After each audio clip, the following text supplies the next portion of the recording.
Cunners Tea, how are ye? Welcome to the Candlelit Tales podcast. I'm Aaron Hegarty and I'm one of the co-founders of the Candlelit Tales podcast. We tell stories of Irish mythology with original music, and in this episode you'll be hearing my sister telling the story of Darragh Dubh.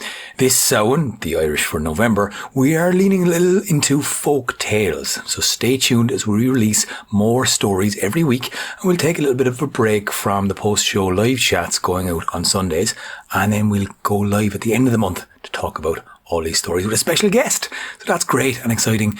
And if you want to find out more about what we do, go to candlelittales.ie. You can find us on Facebook, Instagram, Twitter, Tweedledum, Tweedledee, you got it, and listen to these podcasts. You can subscribe to our YouTube channel to find more videos, and it really does help. It helps a lot, actually. It's so much help. You can also go to patreon.com/candlelit-tales to give us some extra help. Now, sit back and listen to this story. The Darragh Dubh.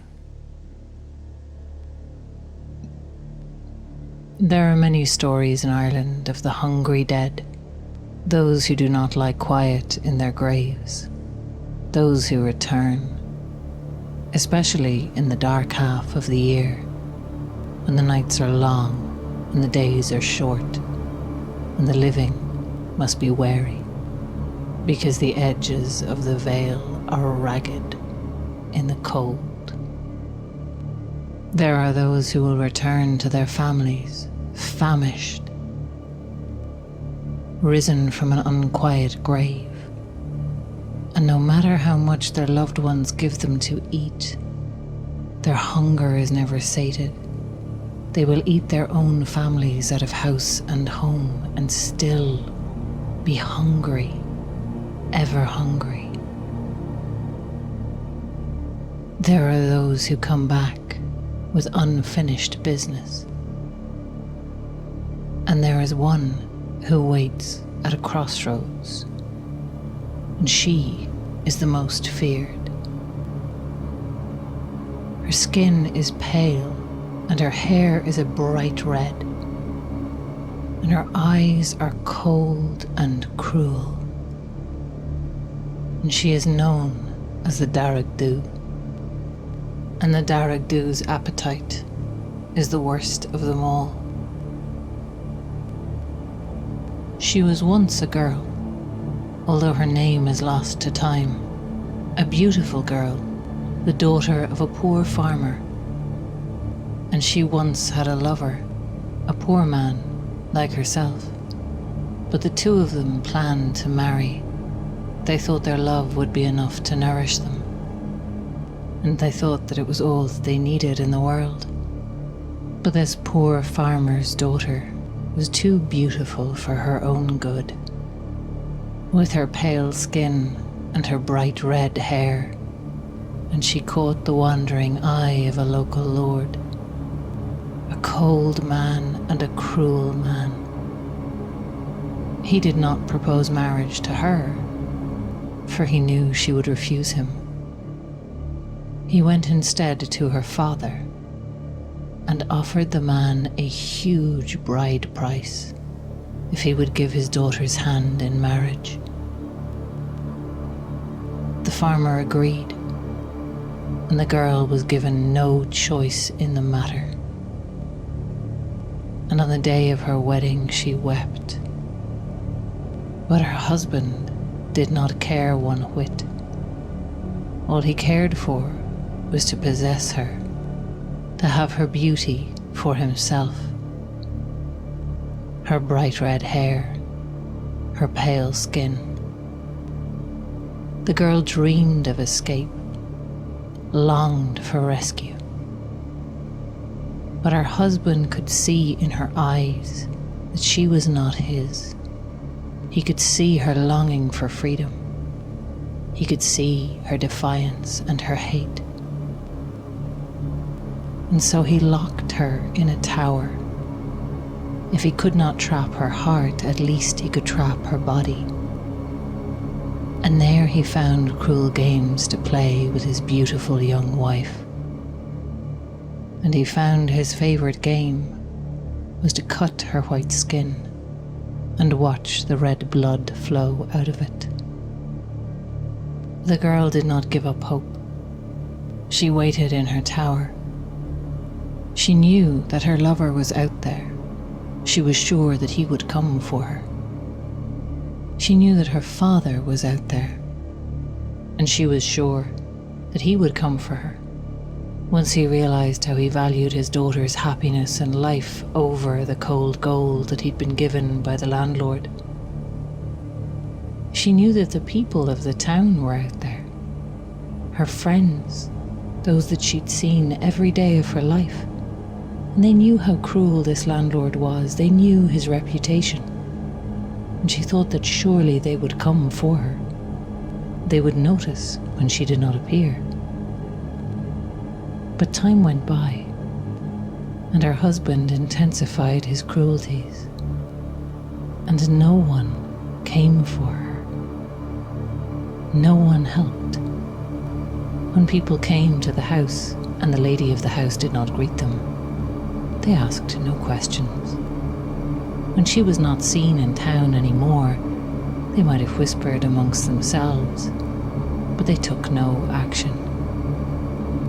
And her beloved, this poor farmer, this youth that she had hoped to marry, he took another wife.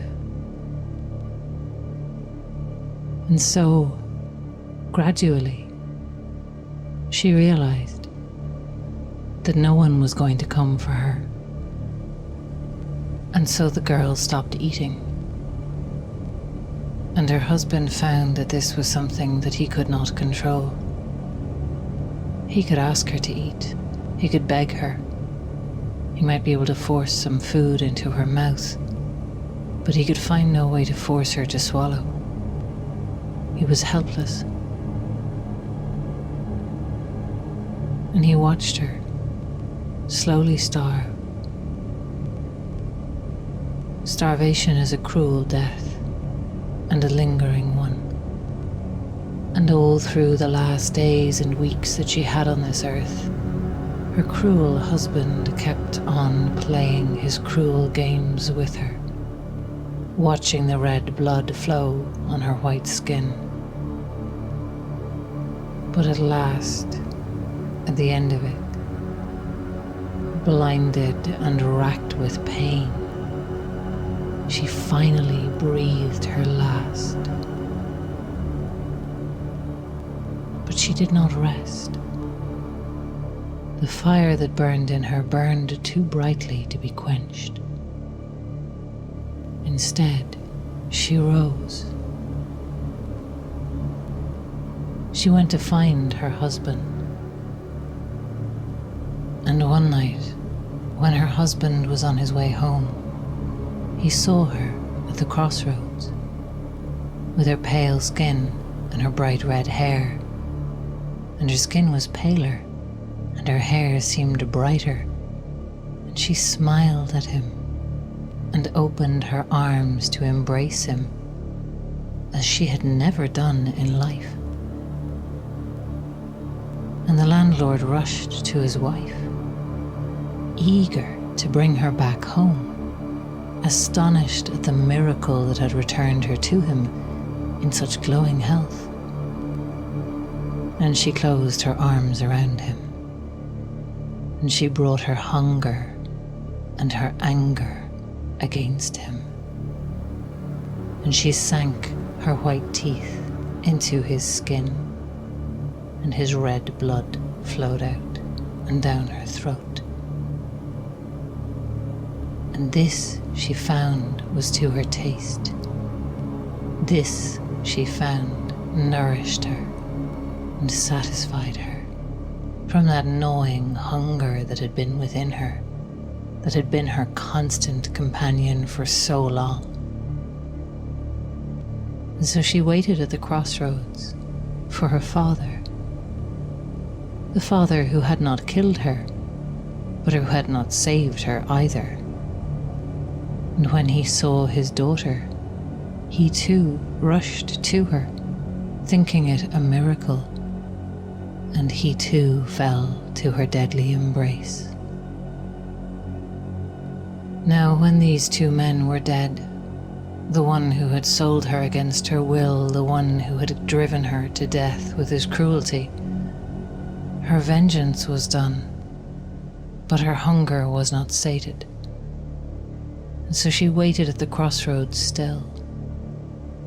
And one day her beloved came by, after dark, and she stepped out and she greeted him. And he said to her, for rumors had spread, when her husband and her father had been found with the blood drained from their bodies, he said, "You cannot claim me, for I did nothing to hurt you." And she smiled at him then and she said, "Ah, but you did nothing to save me. You knew what my husband was. You knew what he was doing to me. And you did not come, and you did not help. And so I will claim you for my own." And she fell on him and drained the blood from his body. But still her hunger was not sated, and she wanders the roads of Ireland to this day, waiting at the crossroads for any she can claim.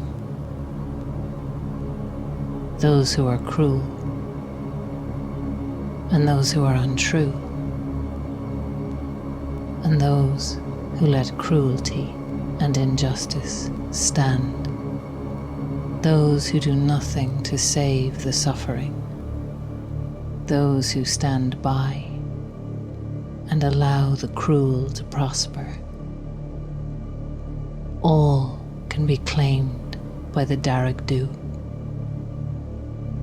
And so ask yourself, when the evening closes in and the cold winds of winter blow, if you see her there at the crossroads with her red hair and her pale skin, can she claim you?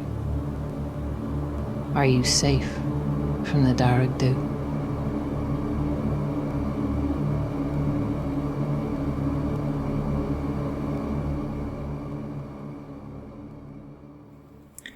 Thanks for listening, guys, and thanks for Sorcha for finding out a new angle of the Darug Dubh story, the original vampire story. And if you want to find out more about that, go to our patreon.com/Candlelit Tales, where Sorcha puts up more of the links to where she found those stories.